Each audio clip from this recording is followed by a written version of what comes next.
اگر آپ کو میری یہ ویڈیو پسند آئے تو like, comment and share, subscribe کرنا مت بھولیے۔ السلام علیکم دوستوں، جیسا کہ آپ لوگ جانتے ہیں ہم پڑھ رہے ہیں سیرت نبی صلی اللہ علیہ وآلہ وسلم۔ لیکن شروع کرنے سے پہلے میری آپ سب سے گزارش ہے کہ ایک دفعہ نبی کریم صلی اللہ علیہ وآلہ وسلم پر درود شریف پڑھ دیں، اور اس کے بعد جہاں بھی نبی کریم صلی اللہ علیہ وآلہ وسلم کا نام مبارک ہے وہاں پر درود شریف ضرور پڑھیں۔ اور اگر آپ درود شریف نہیں پڑھ سکتے تو کم از کم صلی اللہ علیہ وآلہ وسلم ضرور کہیں۔ تو چلیں شروع کرتے ہیں۔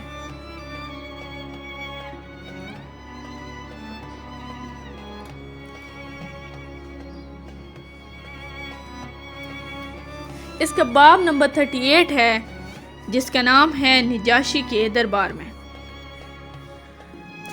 اس کے بعد رسول اللہ صلی اللہ علیہ وآلہ وسلم اور تمام مسلمانوں نے کعبہ کا طواف شروع کیا۔ حضرت عمر رضی اللہ تعالیٰ عنہ آگے رہے۔ مسلمانوں نے کعبہ کے گرد نماز ادا کی۔ سب نے بلند آواز سے قرآن کی تلاوت بھی کی، جبکہ اس سے پہلے مسلمان ایسا نہیں کر سکتے تھے۔ اب تمام قریش نے مل کر نبی کریم صلی اللہ علیہ وآلہ وسلم کو قتل کرنے کا فیصلہ کیا۔ انہوں نے حضرت صلی اللہ علیہ وآلہ وسلم کے خاندان والوں سے کہا، تم ہم سے 2 گنا خون بہا لے لو اور اس کی اجازت دے دو کہ قریش کا کوئی شخص حضرت صلی اللہ علیہ وآلہ وسلم کو قتل کر دے، تاکہ ہمیں سکون مل جائے اور تمہیں فائدہ پہنچ جائے۔ حضرت صلی اللہ علیہ وآلہ وسلم کے خاندان والوں نے اس تجویز کو ماننے سے انکار کر دیا۔ اس پر قریش نے غصے میں آ کر یہ طے کیا کہ تمام بنو ہاشم اور بنو عبد المطلب کا مشرتی بائیکاٹ کیا جائے، اور ساتھ ہی انہوں نے طے کیا کہ بنو ہاشم کو بازاروں میں نہ آنے دیا جائے تاکہ وہ کوئی چیز نہ خرید سکیں، ان سے شادی بیاہ نہ کیا جائے اور نہ ان کے لیے کوئی صلح قبول کی جائے، ان کے معاملے میں کوئی نرم دلی نہ اختیار کی جائے، یعنی ان پر کچھ بھی گزرے ان کے لیے دل میں رحم کا جذبہ پیدا نہ ہونے دیا جائے، اور یہ بائیکاٹ اس وقت تک جاری رہنا چاہیے جب تک کہ بنی ہاشم کے لوگ حضرت صلی اللہ علیہ وآلہ وسلم کو ختم کرنے کے لیے قریش کے حوالے نہ کر دیں۔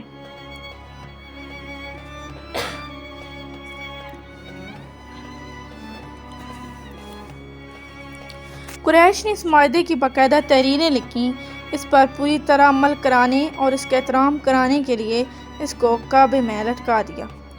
اس معاہدے کے بعد ابو لہب کو چھوڑ کر تمام بنی ہاشم اور بنی عبد المطلب شیب ابی طالب میں چلے گئے۔ یہ مکہ سے پار ایک گھاٹی تھی۔ ابو لہب چونکہ قریش کا پکا طرفدار تھا اور آپ صلی اللہ علیہ وآلہ وسلم کا بدترین دشمن بھی تھا، اس لیے اسے گھاٹی میں جانے پر مجبور نہ کیا گیا۔ یوں بھی اس نے نبی کریم صلی اللہ علیہ وسلم کے قتل کے منصوبے میں قریش کے ساتھ دیا تھا، ان کی مخالفت نہیں کی تھی۔ نبی کریم صلی اللہ علیہ وآلہ وسلم شیب ابی طالب میں مسحور ہو گئے۔ اس وقت آپ کی عمر مبارک 46 سال تھی۔ بخاری میں ہے کہ اس گھاٹی میں مسلمانوں نے بہت مشکل اور سخت وقت گزارا۔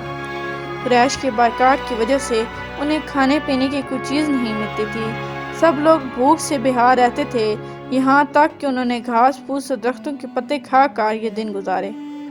جب بھی مکہ میں باہر سے کوئی قافلہ آتا تو یہ مجبوراً بے کس حضرات وہاں پہنچ جاتے تاکہ ان سے کھانے پینے کی چیزیں خرید لیں، لیکن ساتھ ہی ابو لہب وہاں پہنچ جاتا اور کہتا، لوگوں، محمد کے ساتھی اگر تم سے کچھ خریدنا چاہیں تو اس چیز کے دام اس قدر بڑھا دو کہ یہ تم سے کچھ خرید نہ سکیں۔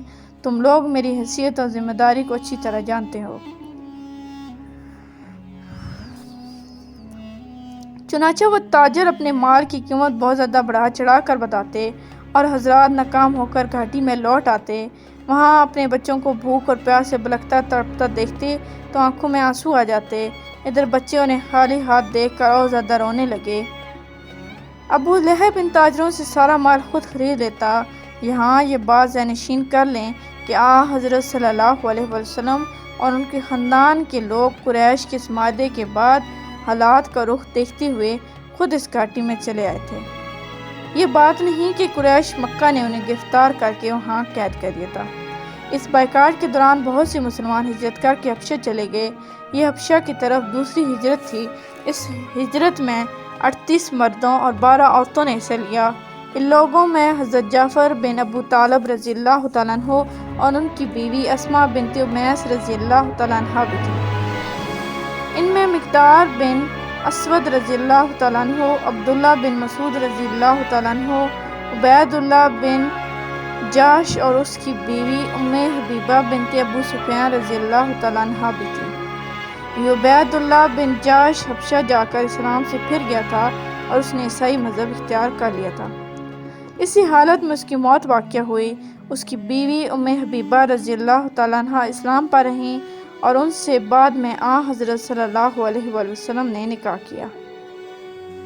ان مسلمانوں کو حبشہ میں بہترین پناہ مل گئی اور اس بات سے قریش کو زیادہ تکلیف ہوئی۔ انہوں نے ان کے پیچھے حضرت عمرو بن عاص رضی اللہ تعالیٰ عنہ اور عمار بن ولید کو بھیجا تاکہ یہ وہاں جا کر حبشہ کے بادشاہ کو مسلمانوں کے خلاف بھڑکائیں۔ حضرت عمرو بن عاص رضی اللہ تعالیٰ عنہ بعد میں مسلمان ہوئے۔ یہ دونوں حبشہ کے بادشاہ نجاشی کے لیے بہت سے تحائف لے کر گئے۔ بادشاہ کو تحائف پیش کیے۔ تحائف میں قیمتی گھوڑے اور ریشمی جبے شامل تھے۔ بادشاہ کے علاوہ انہوں نے پادریوں اور دوسرے بڑے لوگوں کو بھی تحفے دیے تاکہ وہ سب ان کا ساتھ دیں۔ بادشاہ کے سامنے دونوں نے اسے سجدہ کیا۔ بادشاہ نے انہیں اپنے دائیں بائیں بٹھا لیا۔ اب انہوں نے بادشاہ سے کہا، ہمارے خاندان کے کچھ لوگ آپ کی سرزمین پر آئے ہیں۔ یہ لوگ ہم سے اور ہمارے معبودوں سے بیزار ہیں۔ انہوں نے آپ کا دین بھی اختیار نہیں کیا۔ یہ ایک ایسے دین میں داخل ہوئے ہیں جس کو نہ ہم جانتے ہیں نہ آپ۔ اب ہمیں قریش کے بڑے سرداروں نے آپ کے پاس بھیجا ہے تاکہ آپ ان لوگوں کو ہمارے حوالے کر دیں۔ یہ سن کر نجاشی نے کہا، وہ لوگ کہاں ہیں؟ انہوں نے کہا، آپ ہی کے ہاں ہیں۔ نجاشی نے انہیں بلانے کے لیے فوراً آدمی بھیجے۔ ایسے میں ان پادریوں اور دوسرے سرداروں نے کہا، آپ ان لوگوں کو ان دونوں کے حوالے کر دیں، اس لیے کہ ان کے بارے میں یہ زیادہ نہیں جانتے۔ نجاشی نے ایسا کرنے سے انکار کر دیا۔ اس نے کہا، پہلے میں ان سے بات کروں گا کہ وہ کس دین پر ہیں۔ اب مسلمان دربار میں حاضر ہوئے۔ حضرت جعفر رضی اللہ تعالیٰ عنہ نے اپنے ساتھیوں سے کہا، نجاشی سے میں بات کروں گا۔ ادھر نجاشی نے تمام عیسائی عالموں کو دربار میں طلب کر لیا تھا تاکہ مسلمانوں کی بات سن سکیں۔ وہ اپنی کتابیں بھی اٹھا لائے تھے۔ مسلمانوں نے دربار میں داخل ہوتے وقت اسلامی طریقے کے مطابق سلام کیا۔ بادشاہ کو سجدہ نہ کیا۔ اس پر نجاشی بولا، کیا بات ہے؟ تم نے مجھے سجدہ کیوں نہیں کیا؟